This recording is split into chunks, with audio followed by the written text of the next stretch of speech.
Notre invitation et comme on parle de football, on en profite pour faire cette mise au point parce qu'on a eu vent de ce communiqué hier publié par l'agence Hype Sport Communication concernant les propos tenus par le journaliste Yoro Mangara dans notre émission La Matinale. Evenprod Media tient à d'abord réaffirmer sa totale confiance en M. Yoro Mangara, dont le professionnalisme, la rigueur et l'expérience journalistique chevronnée sont indiscutables sur la scène médiatique nationale et internationale, tout en rejetant fermement les insinuations de légèreté professionnelle ainsi que les intimidations juridiques voilées. Notre direction rappelle que la liberté d'information et le décryptage journalistique des faits constituent la base de notre ligne éditoriale ici à Evenprod Media. Donc fidèle au principe d'équilibre et conformément à la législation en vigueur, Evenprod Media rappelle que son antenne reste pleinement ouverte à l'agence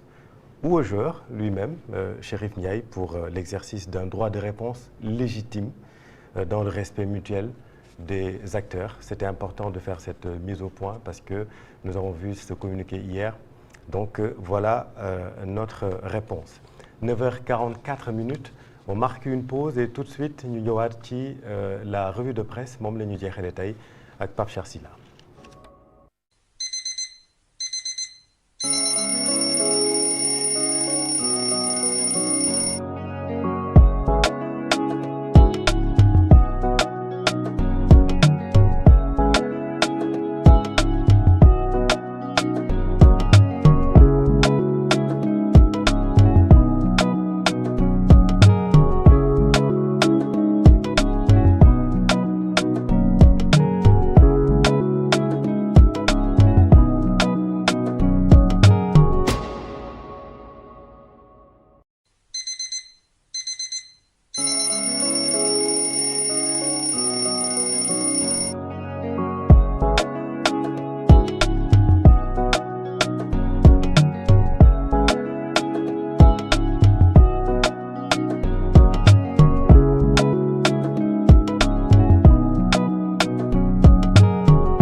46 minutes, amis téléspectateurs, amis internautes de Evenprod Media. Alors toujours ñu continuer ci li nga xamante ne moom mooy la matinale ñu continuer ak Pape Cheikh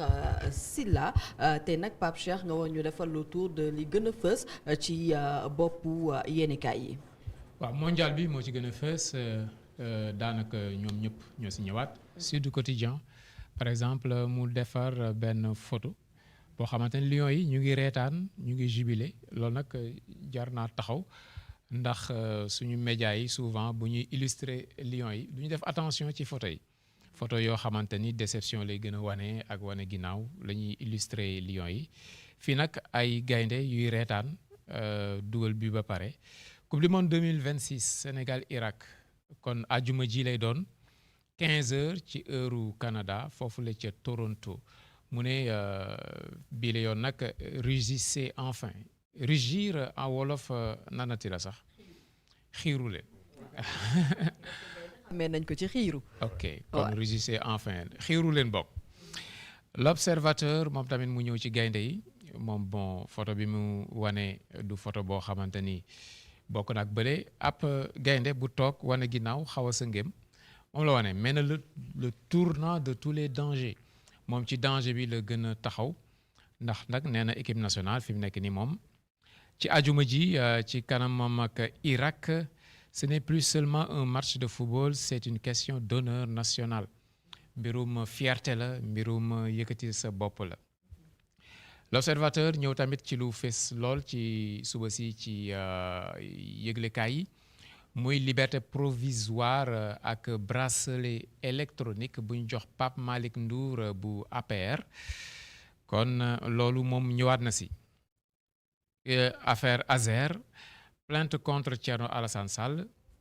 les lourdes charges qui pèsent sur TAS xam nga Thierno Alassane Sall dañ ko mujjee porter plainte ci mbirum Azer bi loolu tamit ñëw na ci moom l'observateur niki mu ñëwee ci màggal Touba gi nga xamante ni ñu ngi koy séenu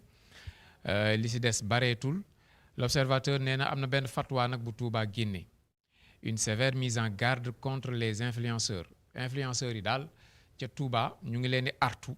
ñu xam naka lañ fay toogee ndaxte ñoom jàpp nañ ne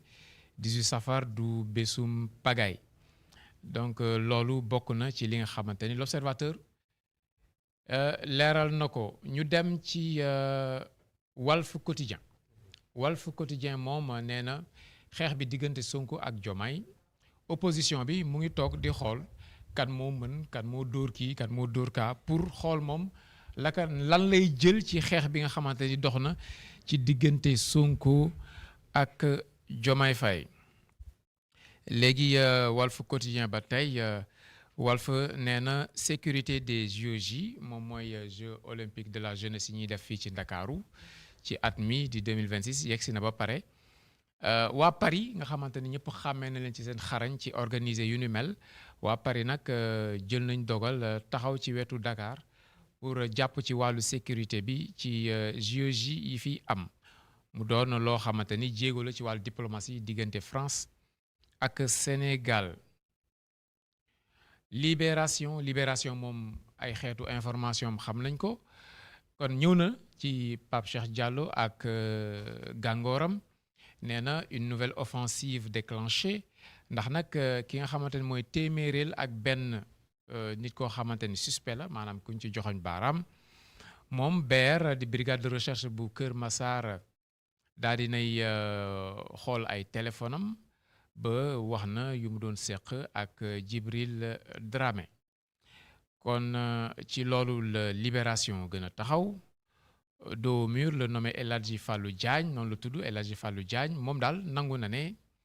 yoos la woon et puis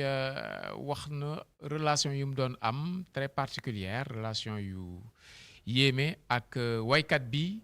di Djibril Dramé nga xam ne moom déjà ma nga ca kaso ba kon ñu dem ci Vox Populi moom ñëw ci Sénégal. Le Sénégal peut encore espérer un miracle à vos calculatrices moom qualification en 16e de finale au titre de meilleur troisième dàqu ko mais amul optimiste bu rëy bi nga xamante ni coach am na ko ci plateau bi ce que maître Abdoulaye Tine, porte-parole de la présidence, n'a pas dit mea culpa loolu moo jëm ci mbirum dissolution Assemblée nationale loolu c'est un pari risqué mu doon loo xamante ni Abdoulaye Tine ñëw na ci mais dossier Azer ñoom tamit ñu bari ñëw